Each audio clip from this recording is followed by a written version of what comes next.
is not part of your vocabulary. If you just put your mind to it, you can do it. And you believe that? Yeah.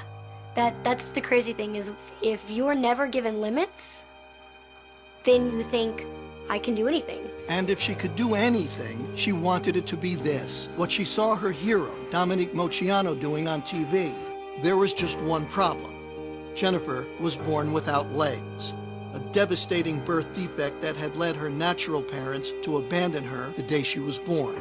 It bothered me to think that there was a little girl that was left at the hospital and she had no legs, so I thought she needed a family that would love her and take care of her. Sharon and her husband Gerald brought her home to the tiny town of Hardinville, Illinois. Population 50, they say, if you count the dogs and cats. They decided to raise her like they raised their 3 healthy sons, with no limitations and just one simple rule. Never say the word Can't. You said, I want to be a tumbler. You didn't have legs. Right. You kind of need those, most people think, to tumble. Well, think again. The girl who wasn't allowed to say can't was on her way to becoming a genuine gymnastics champion. She started at 7 on the trampoline with her dad. And after a few falls, she got the hang of it. In time, she was competing.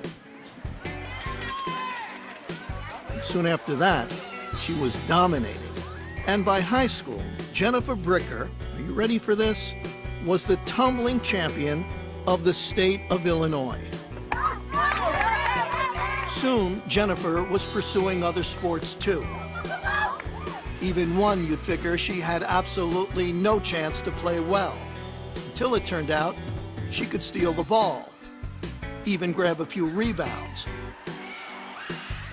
And she could make baskets, too. She didn't consider herself handicapped. She was talking to some friends one time, and one of them said something about her being handicapped. She said, well, I'm not handicapped. And they said, well, you have to use a wheelchair. She said, just to keep me getting dirty.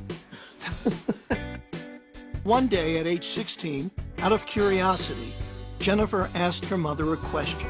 Hey, is there anything that you, know about my adoption or biological family that you didn't tell me? I said, okay, but you gotta sit down. And she said, Mom, I'm always sitting. And she said, maybe you should sit down. I said, okay, let me sit down.